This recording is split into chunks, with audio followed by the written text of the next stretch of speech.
The Prime Minister Narendra Modi has been very vocal about Atmanirbharta in energy by 2047. India has already taken steps towards it. The fine example is Ethanol Blended Program. But critics have another story to tell. According to them, it is happening at a very slow pace. The centre wants to increase the blending from 5% to 20%. And the work is in progress. But there are challenges that remain. In the latest episode of Energonomics, we discuss that.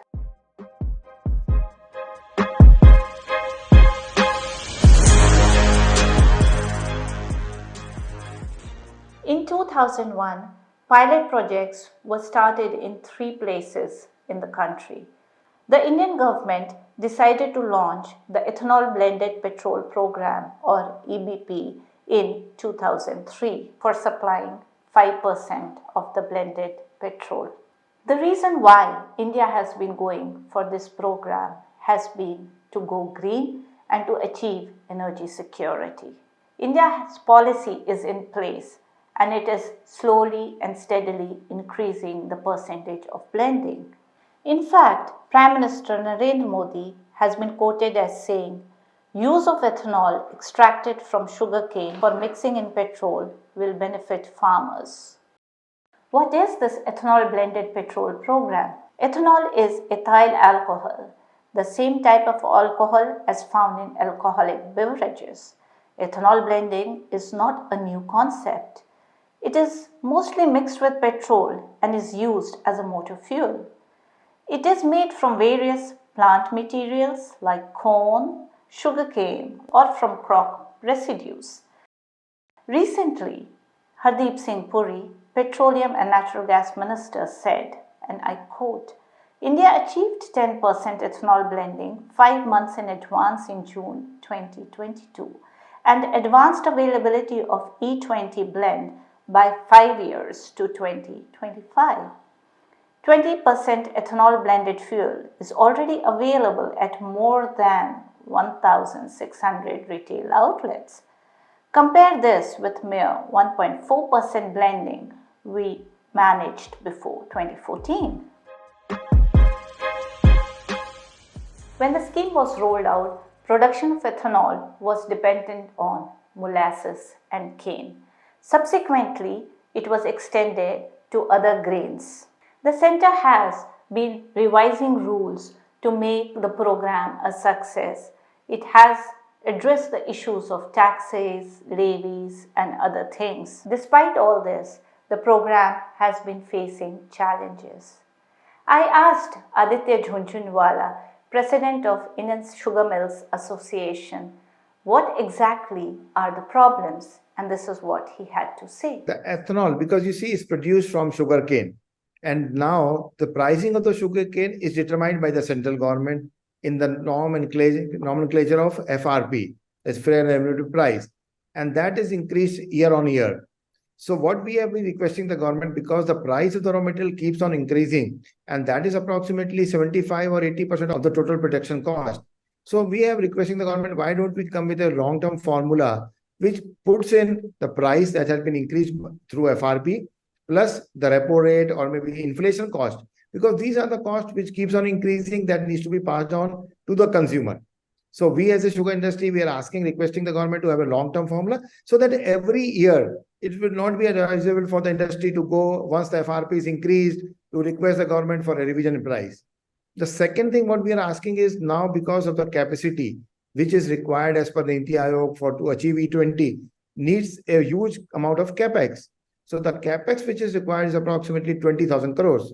So achieve this capex, we have requested there need to be an ROI so that the people or the entrepreneurs can put up additional capacities to achieve that. The government has set different ex-mill prices for ethanol being made from different raw materials. For example, ethanol being made from sugarcane is priced differently than other raw materials. Also, the centre has stopped releasing broken grains for the production of ethanol. This has hit the supply of broken grain ethanol. But oil marketing companies said that this is not a challenge because other raw material supplies available. But this is adding pressure on sugar millers. ISMA has urged the government to hike ethanol price as they need to invest heavily to cater to the demand. Without proper return, the industry and banks will not be able to make these additional investments, it said.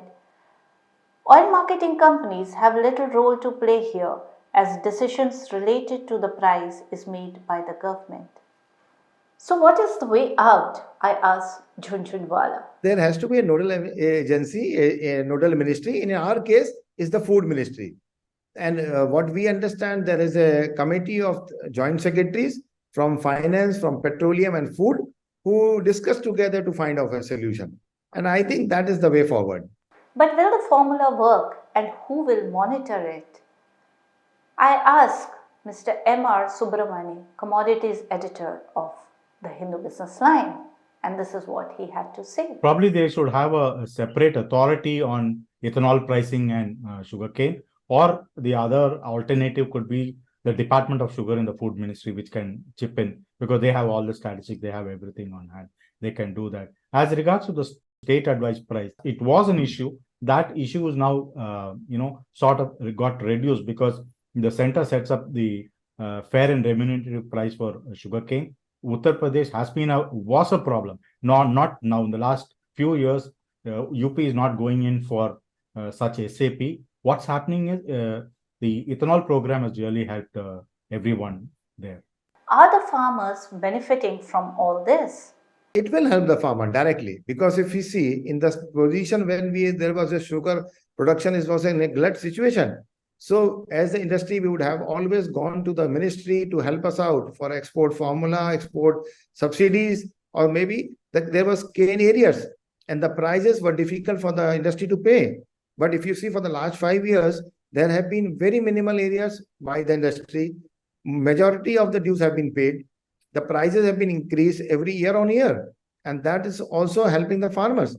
Even now, the industry being in a robust situation have started working on yield. So ISMA has tied up with SBI Coimbatore to find out new varieties which help the farmer from the current yield of 80 quintals per hectare to 100 quintals.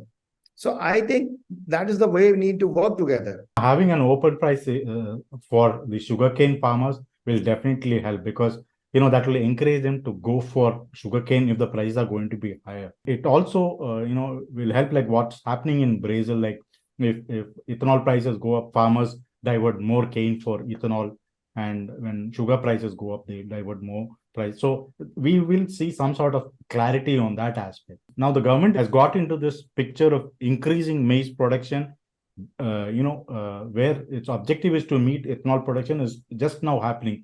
So they are now looking to various ways of how to increase maize production. There is one issue though, because the poultry industry, which is witnessing a double-digit growth, is also a major maize consumer. Then you have the starch consumer. So we'll have to see how comfortable they will be with such a pricing system. So these two sectors, they will have to be taken into conference.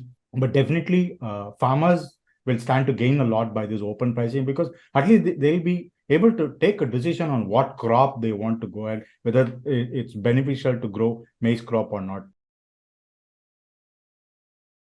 When you talk juice-based ethanol, questions are raised on the issue of water.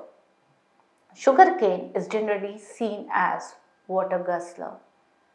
This is what M.R. Subramani had to say on this. Sugarcane is a water guzzler as a plant. So I think the Niti Aayog has come up with certain recommendations. So if we can look at that, like, we have the Sugarcane Breeding Institute in Coimbatore. We have such research institute. ICAR is again leading. They'll all will have to get into the job of finding varieties which consume less of water. That can be one real good solution. We hear this problem of water only in India, not others. Like if you export rice, they say you're exporting water. If you export sugar, they're saying you're exporting water.